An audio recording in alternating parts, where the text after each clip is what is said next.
పురపోరుకు ఎన్నికల నోటిఫికేషన్ రావడంతో రాజకీయ పార్టీలో సందడి మొదలైంది. ఇప్పటికే పంచాయతీ ఎన్నికలు ముగియడంతో అన్ని పార్టీలు ఆధిక్యత చాటేందుకు తీవ్రంగా యత్నిస్తున్నాయి. బీఆర్ఎస్ లో పురపోరుకు సంబంధించి వ్యూహాలపై మా ప్రతినిధి రఘువర్ధన్ ప్రత్యక్ష ప్రసారం ద్వారా అందిస్తారు. ప్రధాన ప్రతిపక్షం భారత రాష్ట్ర సమితి పార్టీ అత్యంత ప్రతిష్టాత్మకంగా తీసుకుంటుంది. ఇటీవలి సర్పంచ్ ఎన్నికల్లో మెరుగైన స్థానాలు వచ్చాయన్న ఆలోచనలో ఉన్న భారత రాష్ట్ర సమితి ఇదే ఊపుతో పురపాలక ఎన్నికల్లోనూ మరింత మంచి ఫలితాలు సాధించాలని, ఎక్కువ స్థానాలను కైవసం చేసుకోవాలని భావిస్తోంది. పార్టీ గుర్తులు లేని ఎన్నికల్లోనే మంచి ఫలితాలు వచ్చాయని, ఇప్పుడు జరగబోయే పార్టీ గుర్తులతో జరగబోయే ఎన్నికల్లో మరిన్ని మంచి ఫలితాలు ఉంటాయని బీఆర్ఎస్ పూర్తి ఆశాభావంతో ఉంది. ఈ పురపాలక ఎన్నికల కోసం భారత రాష్ట్ర సమితి పార్టీ చాలా రోజుల క్రితం నుంచి సన్నద్ధమవుతుంది. ముఖ్యంగా ఉమ్మడి జిల్లాల వారీగా సమావేశాలు కూడా నిర్వహించారు. పార్టీ కార్యనిర్వాహక అధ్యక్షుడు కేటీఆర్తో పాటు మాజీ మంత్రి హరీష్ రావు ఉమ్మడి జిల్లాల వారీగా ప్రజాప్రతినిధులు, సీనియర్ నేతలు, ఇన్ఛార్జీలు, పార్టీ జిల్లా అధ్యక్షులతో సమావేశమై ఎన్నికల సన్నద్ధతను సమీక్షించారు. ఆయా నియోజకవర్గాలు కావచ్చు, ఆయా మున్సిపాలిటీల్లో పరిస్థితులను విశ్లేషిస్తూనే తదుపరి మున్సిపల్ ఎన్నికలకు సంబంధించిన సన్నద్ధం చేసి వారందరికీ కూడా దిశానిర్దేశం చేశారు. దీంతోపాటు మున్సిపాలిటీల వారీగా, కార్పొరేషన్ల వారీగా సమన్వయకర్తలను కూడా నియమించింది. అక్కడ ఉన్న వాస్తవ పరిస్థితులను విశ్లేషించడంతో పాటు అక్కడ గెలుపు గుర్రాల అన్వేషణ సహా ఎన్నికల వ్యూహాన్ని అమలు చేసేందుకు సమన్వయకర్తలను కూడా భారత రాష్ట్ర సమితి పార్టీ నియమించింది. ప్రత్యేకించి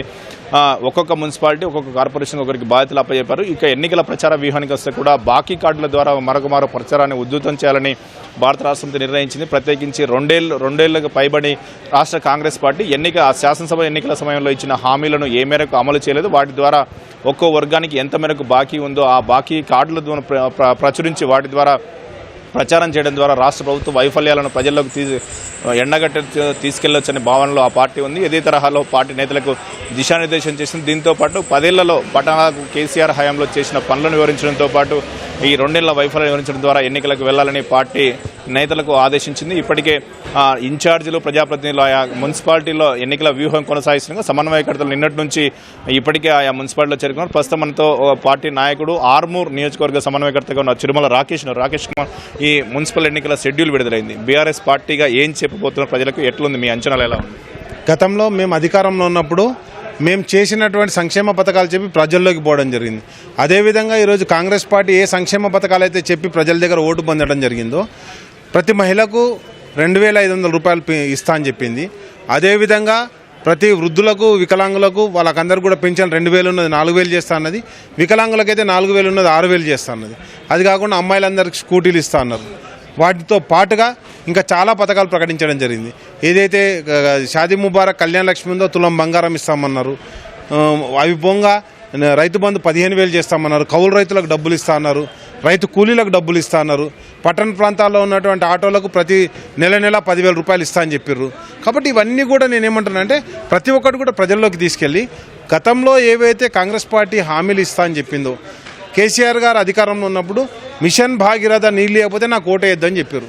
అదేవిధంగా కాంగ్రెస్ పార్టీని కూడా ఈరోజు మేము ఛాలెంజ్ చేయడం జరుగుతుంది. మీరు ఏవైతే పథకాలు చెప్పారో ఆ పథకం ఏది అమలైనా కానీ చెప్పేసి మేము కూడా దానికి సిద్ధంగా ఉన్నాం ఎదుర్కోవడానికి. కాబట్టి ప్రజలు కూడా అడుగుతుర్రు. మొన్న సర్పంచ్ ఎలక్షన్లో కూడా అద్భుతమైన తీర్పునివ్వడం జరిగింది. అదంటే ఇంకా సింబల్ తోటి లేనిది, ఏది ఇండిపెండెంట్గా గెలిచిన వాళ్ళు వాళ్ళని మా కోటాలు వేసుకున్నాం. కానీ ఈసారి అట్లా కాదు, సింబల్ మీదనే ఎలక్షన్లు జరుగుతాయి. కాబట్టి ప్రజలందరూ సిద్ధమై ఉన్నారు.